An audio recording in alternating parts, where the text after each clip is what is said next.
Bismillahirrahmanirrahim. Assalamualaikum warahmatullahi wabarakatuh. Baik mahasiswa, hari ini saya ingin mendiskusikan tentang 3Rs konsep.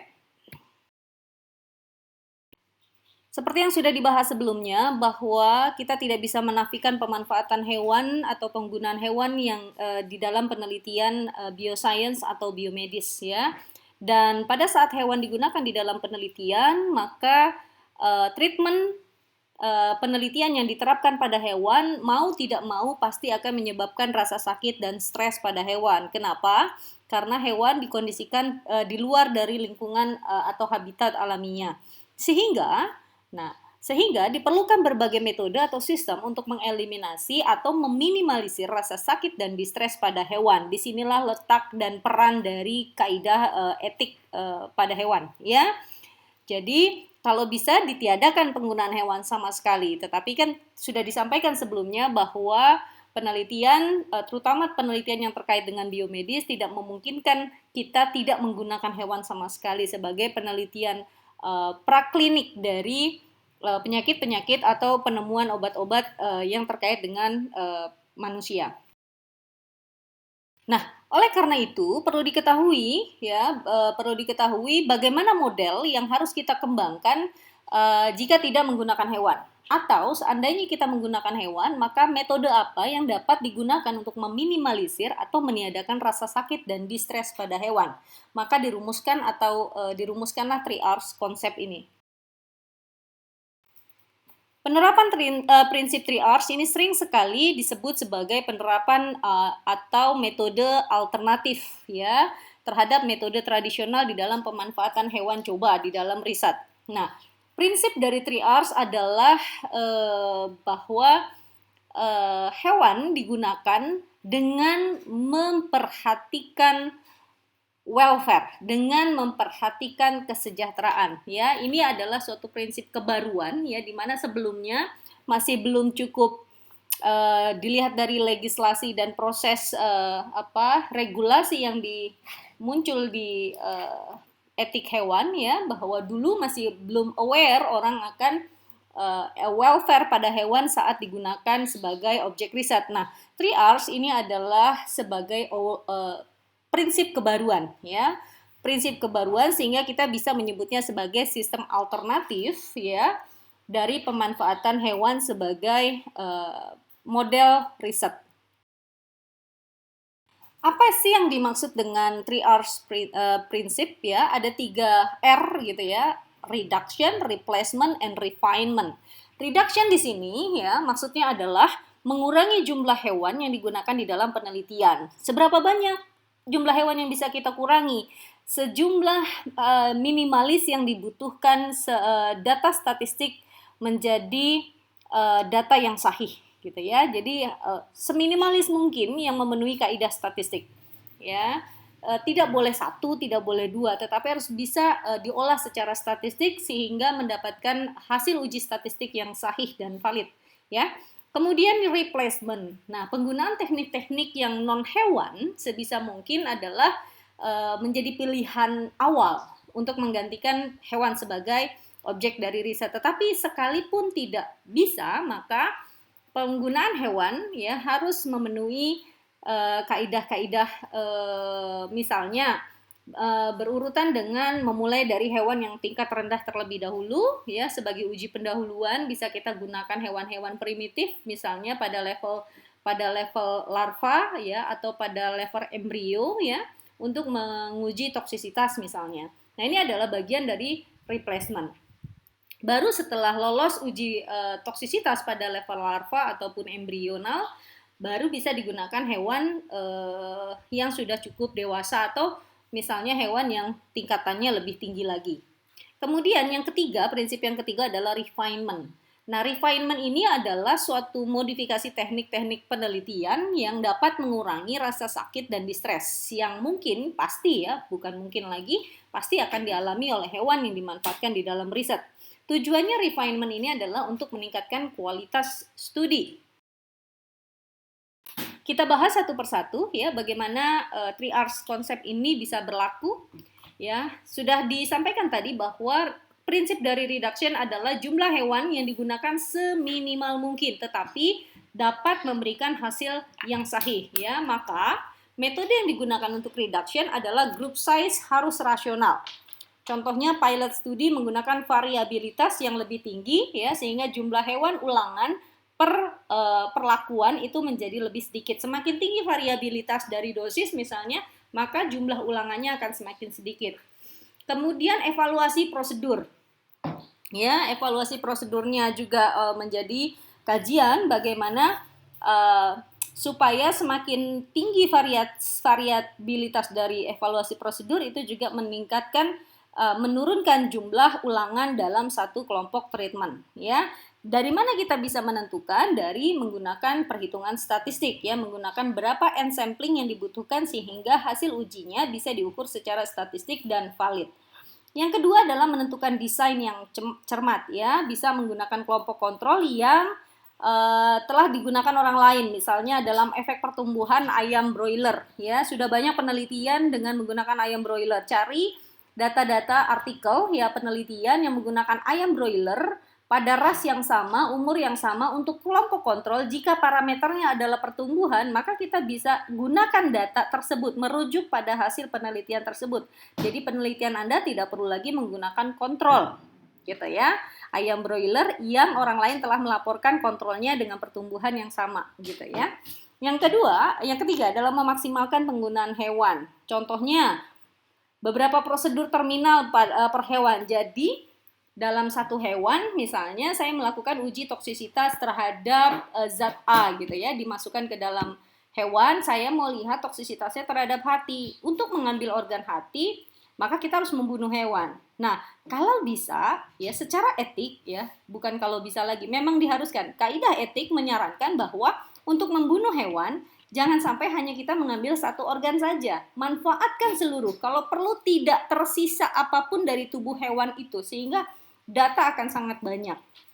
Justru kalau misalnya memang prinsipnya harus keroyokan, satu hewan dengan satu treatment itu harus diambil sebanyak-banyaknya parameter yang bisa diambil. Apakah dari darahnya, dari serumnya, dari ginjalnya, ususnya, uji sitologinya, uji hematologinya, ya, uji teratologinya. Jadi nggak boleh cuma sekali Anda membunuh hanya cukup mengambil 1-2 parameter. Itu justru tidak sesuai dengan kaidah etik. Ini menjadi red line, ya, garis bawah dan merah, gitu ya. Memaksimalkan penggunaan hewan adalah sesuai dengan kaidah etik, ya.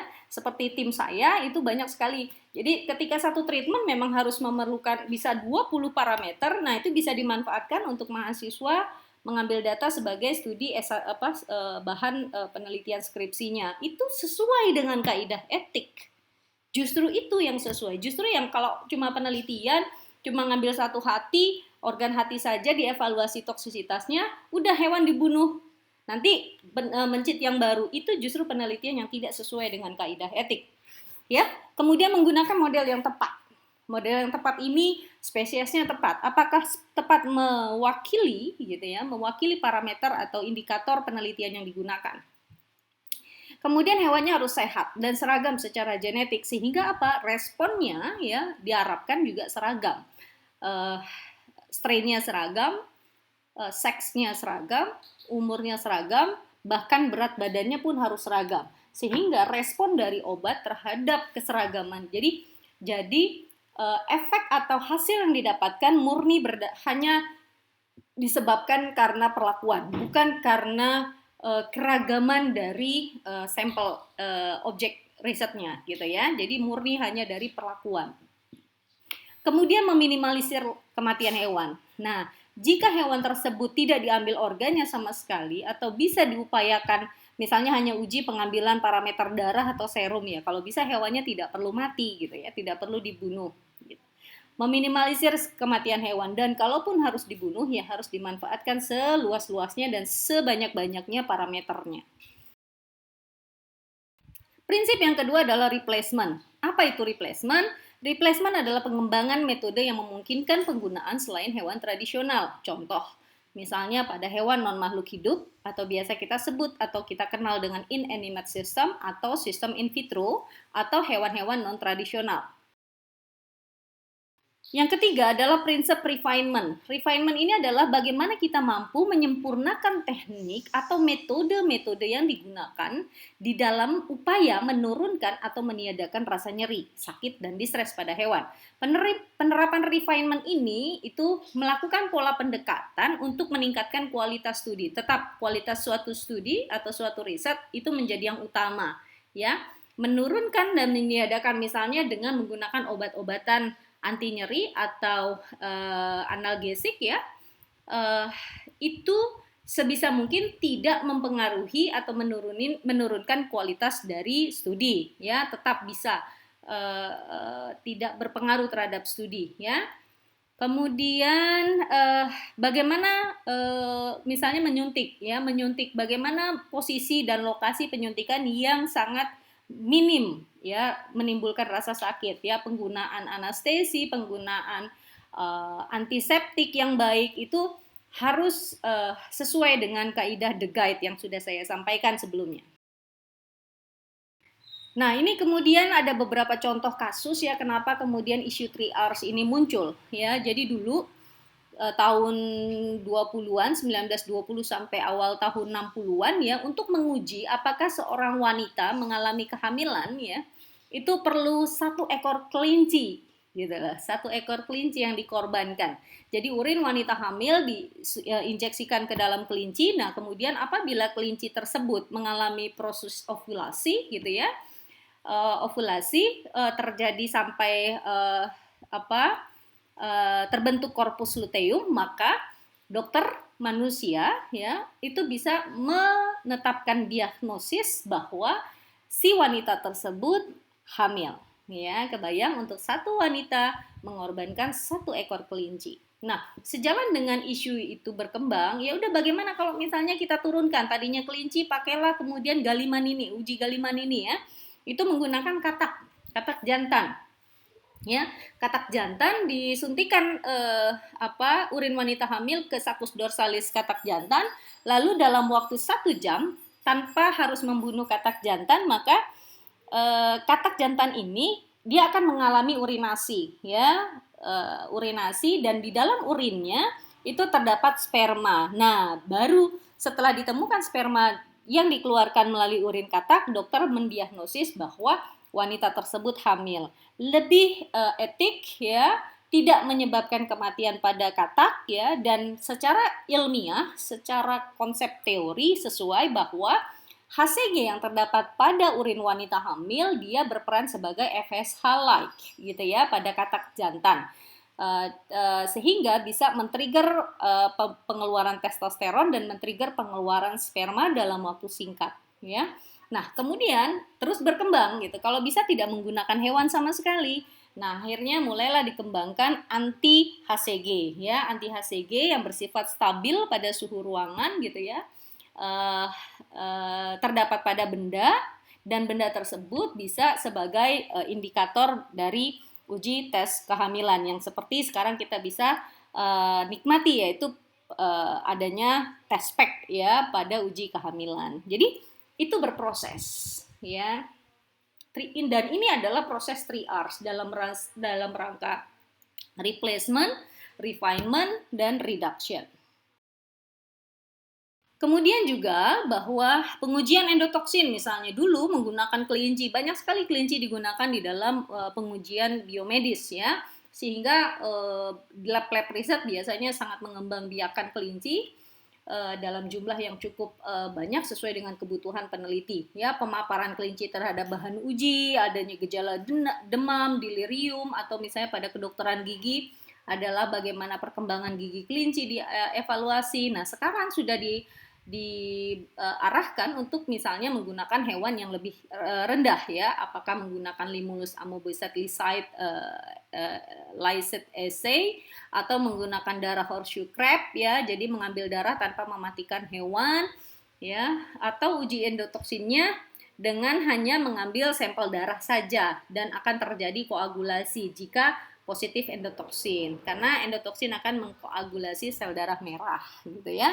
Jadi tidak mengakibatkan kematian ataupun kesakitan pada hewan.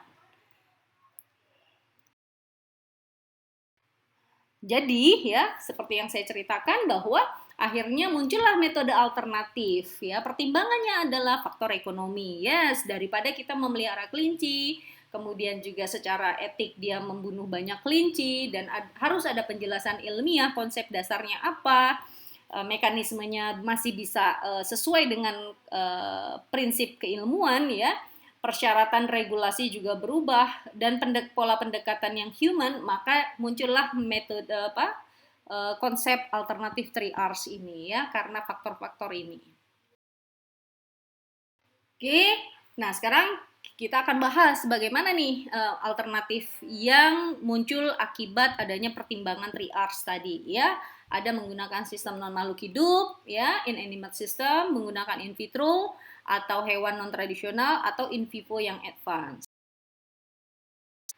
Untuk sistem non makhluk hidup ya, ini bisa menggunakan model berbasis komputer. Kita tahu bahwa dalam waktu kurun beberapa dekade terakhir komputerisasi itu sangat pesat sekali perkembangannya. Nah, ini bisa menggunakan model makhluk hidup yang berbasis komputer, kita sebut sebagai in silico ya, atau bisa juga menggunakan dummy ya, misalnya para dokter bedah gitu ya, melatih skill membedah dan segala macam bisa menggunakan dummy.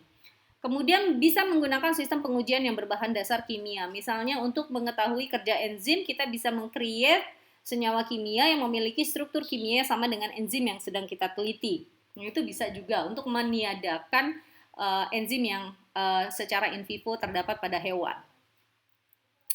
Kemudian pendekatan statistiknya harus yang terencana, misalnya studi epidemiologi untuk bisa memprediksi, mencari pola penyebaran dari suatu infeksi tertentu. Jadi kita tidak perlu sampel yang sangat banyak untuk melakukan studi epidemiologi terhadap penyakit sehingga mengakibatkan kematian hewan yang lebih luas, tetapi kita bisa menggunakan rumus gitu ya, atau misalnya melihat pola epidemiologi dari penyebaran suatu penyakit-penyakit tertentu.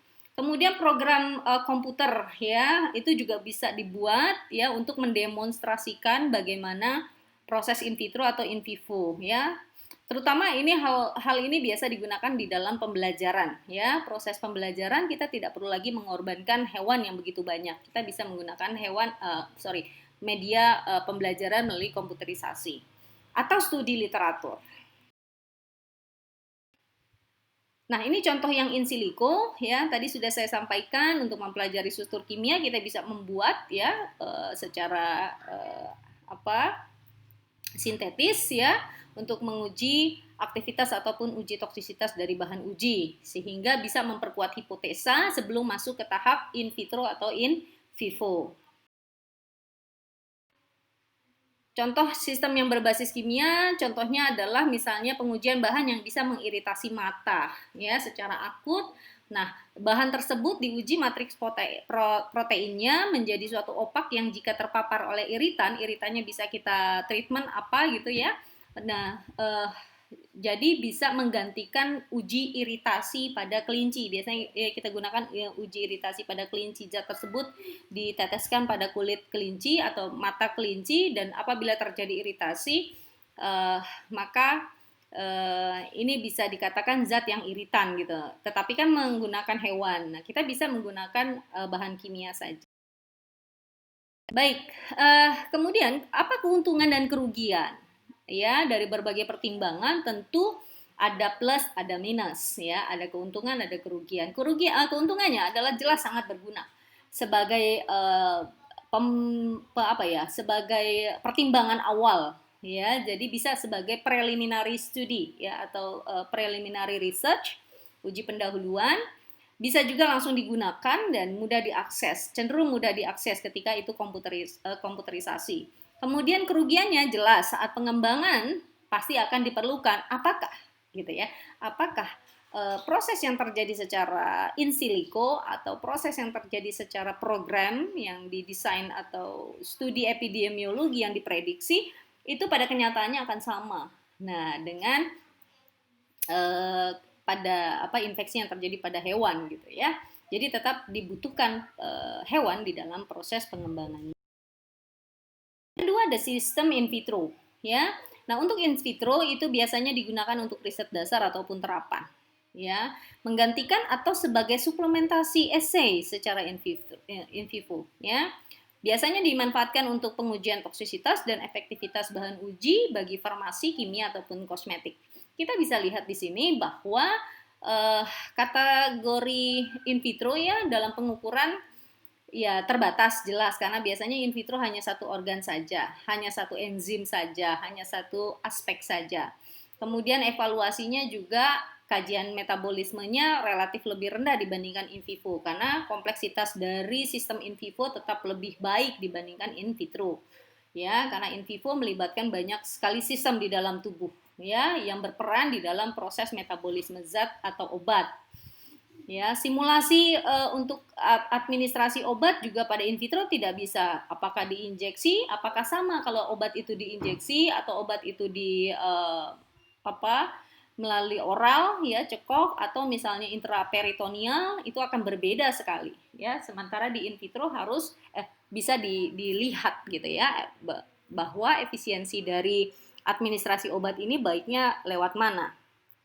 Organ interaksi ya. Kalau in vivo jelas kompleksitas dari interaksi berbagai jenis organ yang merespon obat yang diuji jelas akan lebih banyak dibandingkan dengan in vitro ya, dan beberapa lain side effect juga pada in vivo bisa diamati lebih baik dibandingkan in vitro. Tetapi ya kembali bahwa in vitro bisa sebagai suplementasi. Jika Anda masih obat baru atau zat baru yang belum pernah ada penelitian sebelumnya, silakan gunakan in vitro.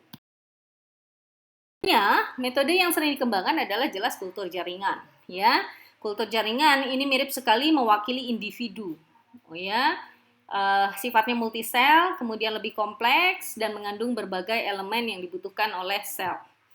Ya, di sini metode kultur jaringan ini merupakan aplikasi dari penerapan konsep reduction karena satu hewan bisa menghasilkan beberapa kultur. Misalnya kita membunuh hewan kelinci, satu kelinci ya.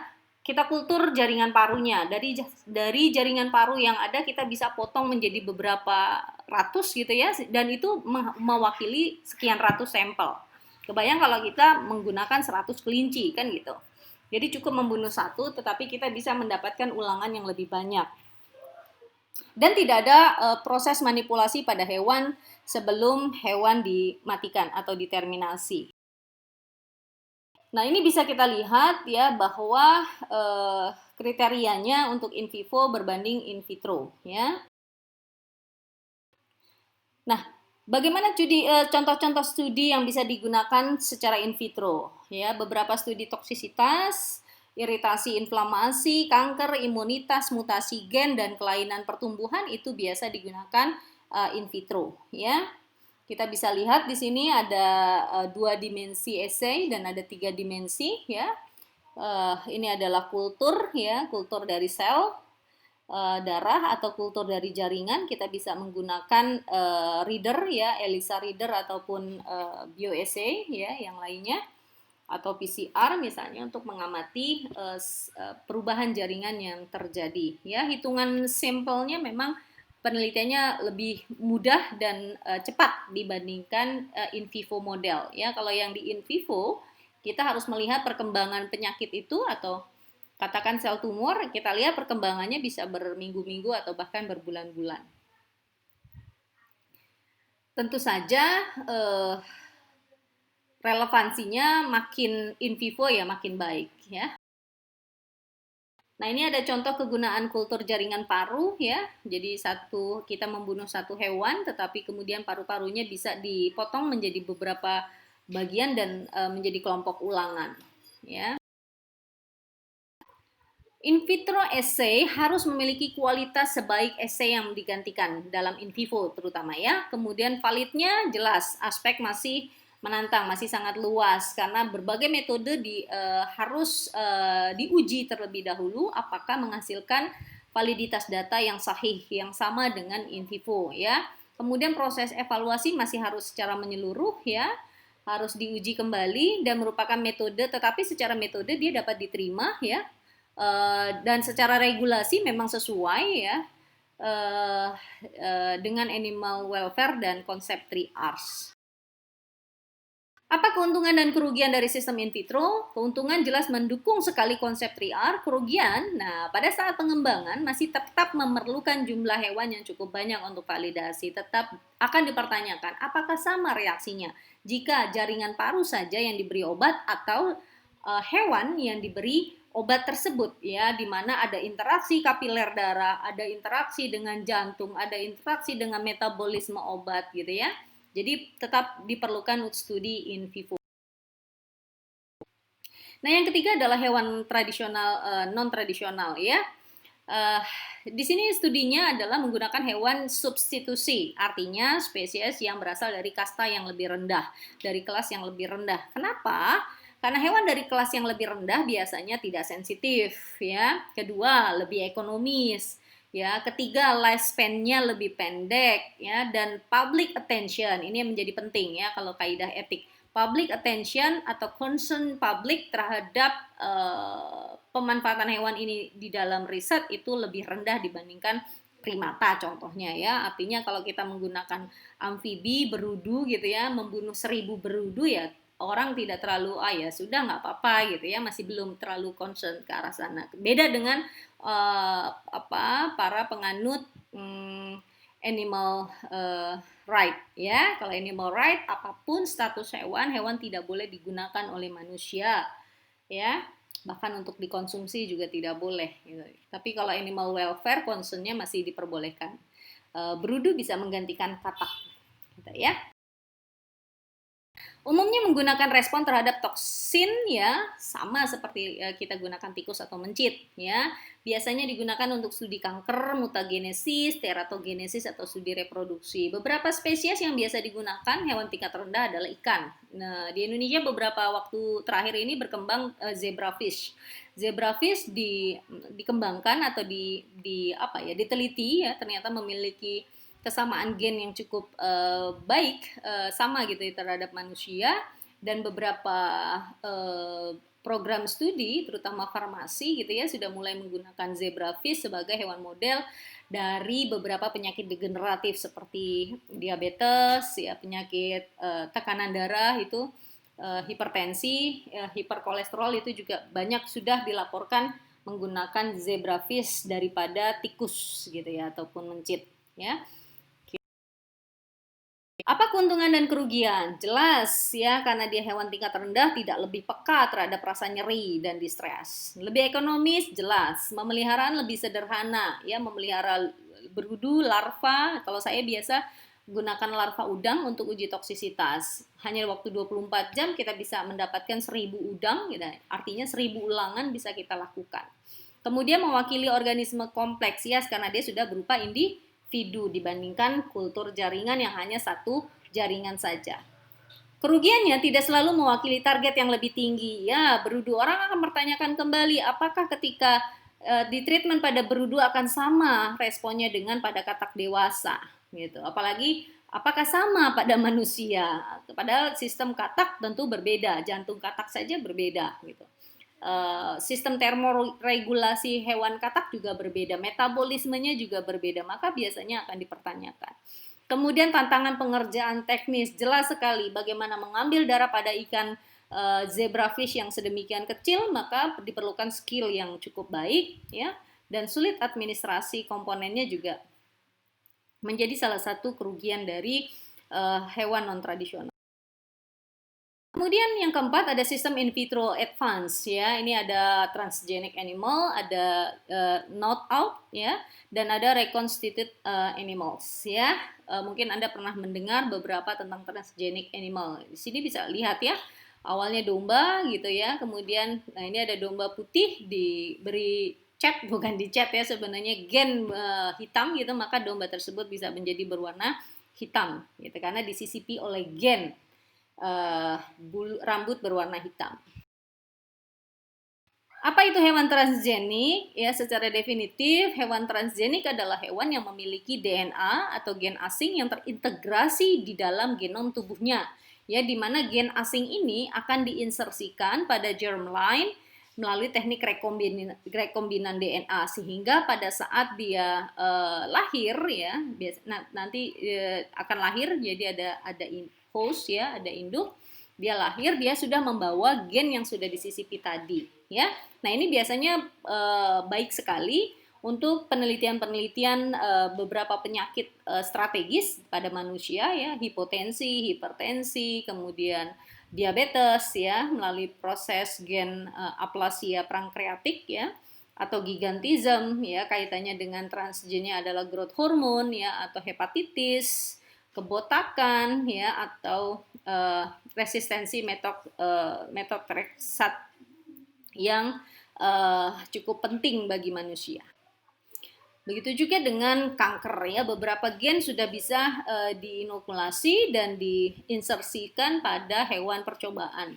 Ya, di sini ada beberapa jenis kanker dan tumor, ya, tumor otak, melanoma, leukemia, ya, limfositik leukemia, mammary tumor, itu sudah ada gennya yang bisa dibuat atau diinsersikan ke dalam hewan mencit.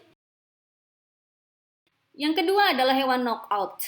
Ya, hewan knockout ini adalah hewan yang telah mengalami modifikasi genetik. Jadi dia tidak serta-merta langsung gitu, ya. Dia perlu proses beberapa generasi, ya. Gennya ditiadakan atau dinonaktifkan. Jadi menonaktifkan gen-gen tertentu, ya. Dengan konsekuensi akhirnya akan memunculkan atau meniadakan satu fenotipe tertentu. Nah, ini biasanya pada penelitian genetik, ya, untuk mempelajari fungsi atau peran dari suatu gen. Hewan knockout ini diketahui bisa menjadi sangat rentan terhadap suatu patogen, ya. Jadi bisa sebagai hewan model atau hewan yang genobiotik.